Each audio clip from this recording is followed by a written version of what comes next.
5x3. Okay, next game. What are we looking at? So we've got the Marowns on green, the Hobart Hustlers on red, and the Sydney Sabers on blue. So, How good do the Sabers look in their uniform? I mean, their uniforms are like. I mean, I thought we've done the top the shirt and shorts combo really well, but it's no comparison. It just flows on so I nicely. just find when you short smash your shirts, it looks like you're in your jammies. Yeah, a little bit. Yeah, 100%.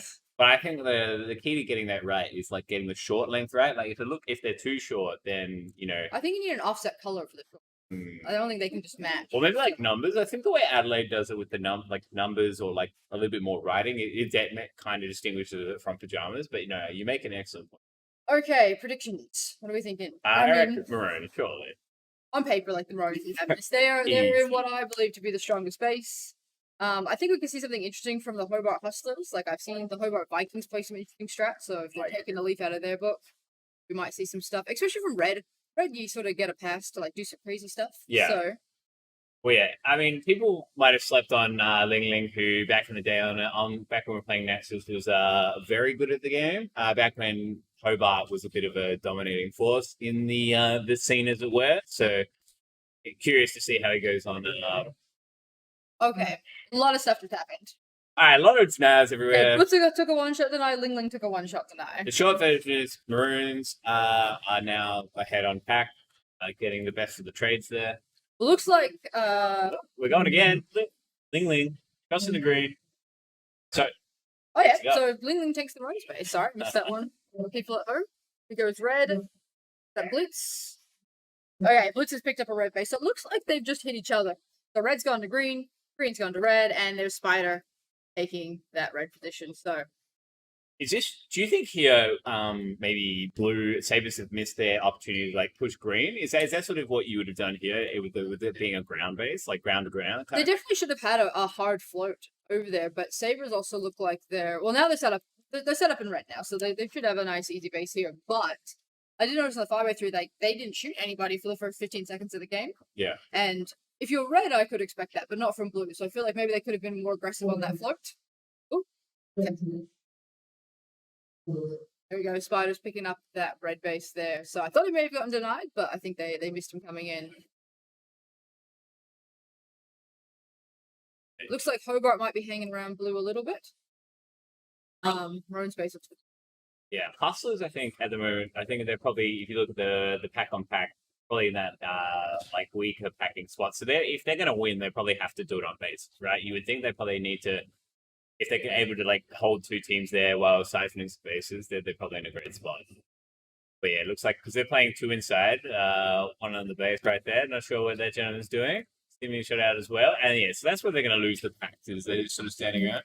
Oh. Oof. All right. So that's Beefy taking a one shot. Maroons go for some cheekies here, I think.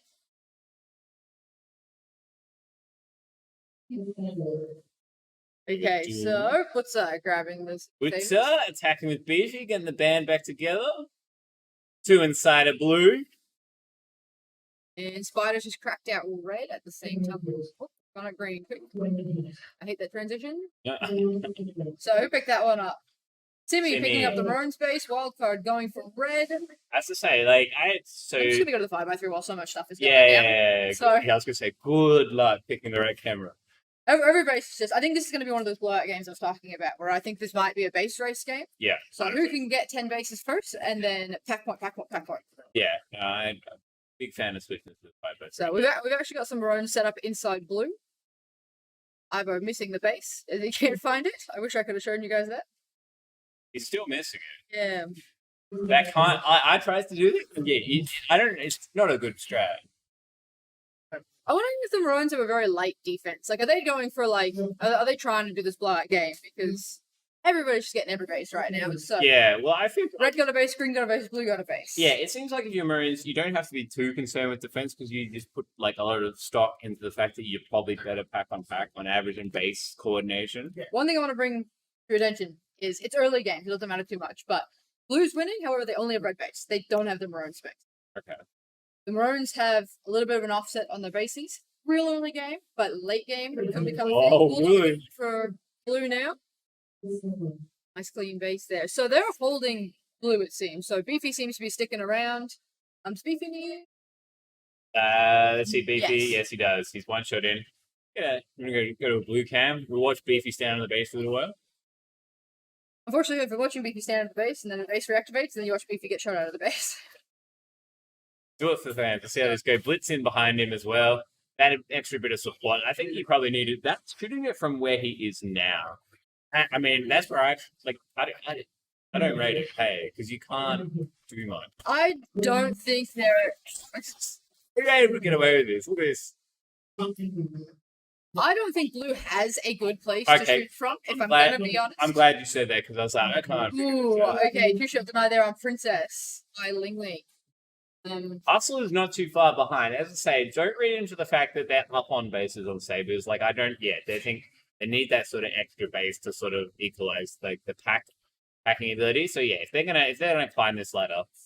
Sabers, I find, can be lacking a little bit in depth, so they can get off to a really great start because, you got Spider, you got Princess, even Wildcard, I think it is quite a good. Morgan, Captain Morgan picking up the base here.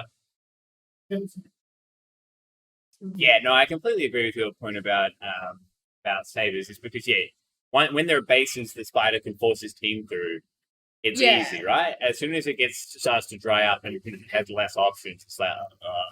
I think when decisions have to be made, like fast decisions have to be made, I think that's when Spider's inexperience sometimes comes out. But as long as he can just chug along and do Spider things, shoot some stuff and stand in a spot, then everything's hunky dory for him. Exactly. Like, and that'll only get better with time, right? Because it's an experience thing. Princess. Oh my God, Princess is done. So okay, we've got 3 Marowns set up inside red, so they've obviously gone out with 3, and that's why they're bleeding bases. So if we come back and check out. I'm not seeing a lot of green. I reckon we're going to get a lot of pushing. Well, Blitz is done, so he's probably heading home, right? Or at least loose float kind of thing. Well, I think Blitz is running the attack. Yeah, no, that's a good reason to stay up. I reckon Blitz is running the attack. He's still in red. He's still there. 100%. Oh, wait, who's Blitz? There's 4 Marowns currently in red base. On that switch.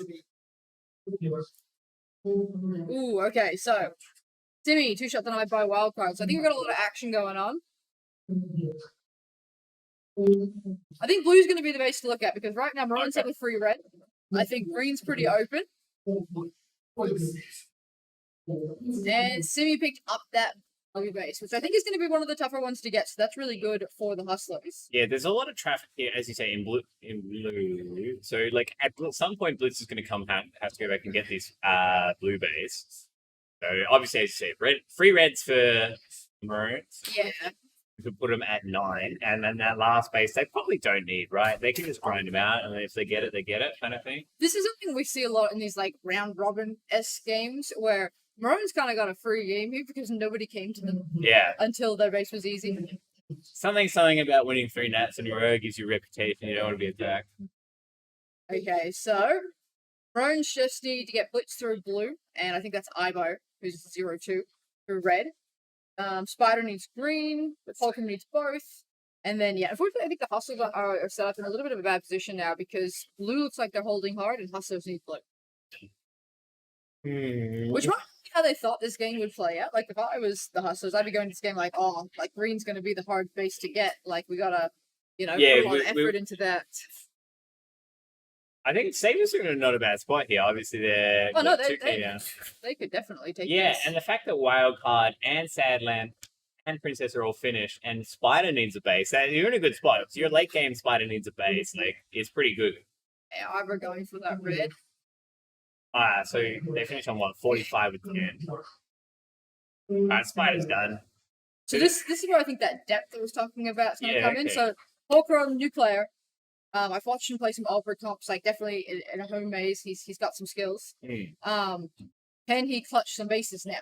And if he can, they can easily do this. If he can clutch, they win. If he can't, they don't. I think he's got a 34 for 19. He's got the pack points. Yeah. Red's not empty anymore, actually. I can see Simi back there.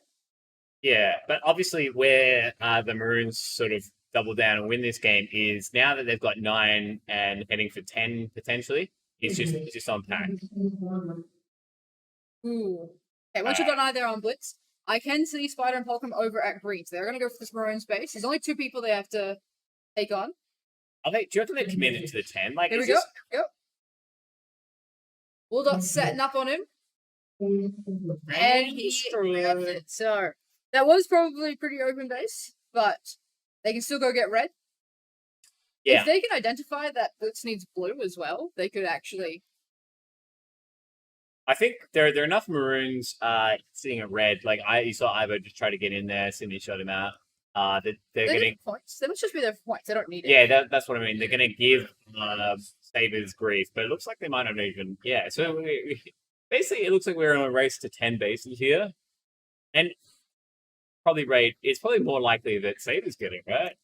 Okay, so you need new person to get through red through the Marowns, or you need Blitz to get through blue off the Sabers. My money's going to be on Blitz.